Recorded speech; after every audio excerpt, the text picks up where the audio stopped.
queridos hermanos y amigos que comparten junto a nosotros esta serie titulada ¿Qué es la fe reformada? Quisiera invitarles en este tiempo a poder considerar a través de esta quinta cápsula ¿qué es la fe reformada y su relación con la centralidad de Dios? Para esto leeré el Salmo 115 que nos servirá como ayuda y base para este tema.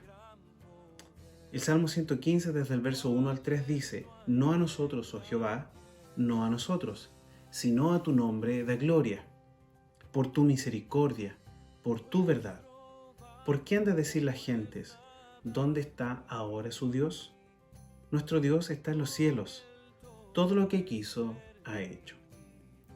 Lo primero que quisiera decir es que la fe reformada es en primera instancia una fe teocéntrica.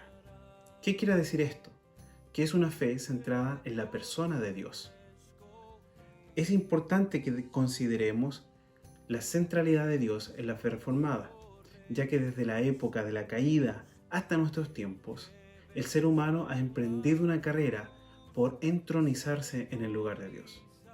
Una carrera que sin duda alguna es bastante absurda, pero que ha estado presente durante todos los siglos desde la caída del ser humano.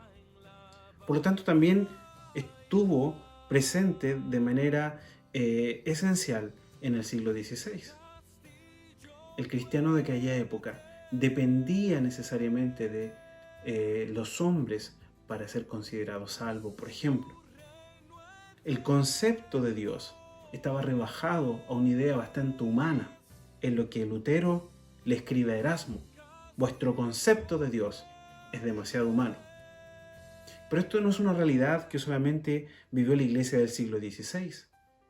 También el pueblo de Israel pasó por situaciones como esta, las cuales están registradas en el Salmo 50, 21, donde Dios reprocha al pueblo de Israel y le dice: pensabas que de cierto sería yo como tú.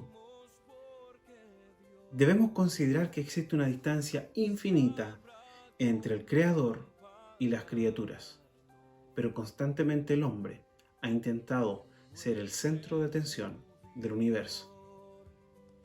Por esa razón, afirmamos como reformados, como cristianos, como creyentes, que la fe cristiana, que la fe reformada es una fe en primera instancia centrada en la persona de Dios. Y esto es importante también para poder interpretar de manera correcta todas las demás enseñanzas. Por ejemplo, ¿cómo puede el hombre conocerse a sí mismo? ¿Solo mirándose a sí mismo? Juan Calvino, en su Institución, escribe en los primeros capítulos que la manera en que el hombre puede llegar a conocerse a sí mismo es primero que todo conociendo a Dios. No podemos tener un verdadero conocimiento de nosotros mismos si no conocemos verdaderamente a Dios. Es esto lo que nos dicen los primeros versos del Salmo 115 que leíamos. No a nosotros, oh Jehová, no a nosotros, sino a tu nombre da gloria, por tu misericordia, por tu verdad. Es Dios la centralidad de toda fe cristiana y de toda fe reformada. De forma que el salmista necesita repetir 2 veces, no a nosotros, no a nosotros, porque constantemente buscamos ser nosotros el centro. Por otra parte, lo que podemos decir es que esta centralidad de Dios la consideramos en un Dios soberano. Para la fe reformada es importante la soberanía de Dios. Es esencial la soberanía de Dios. Quizás podríamos decir, ¿y para qué fe cristiana no lo es? Nunca escucharemos a un creyente decir: yo creo que Dios no es soberano. Nunca escucharemos decir a un creyente: yo creo que Dios no es el centro. Sin embargo, en la medida que vamos introduciéndonos a las distintas enseñanzas e implicancias que estos tienen, la soberanía de Dios pareciera empezar a desvanecerse. Para la fe reformada, la soberanía de Dios empapa cada una de las áreas de la vida del creyente y de la teología cristiana.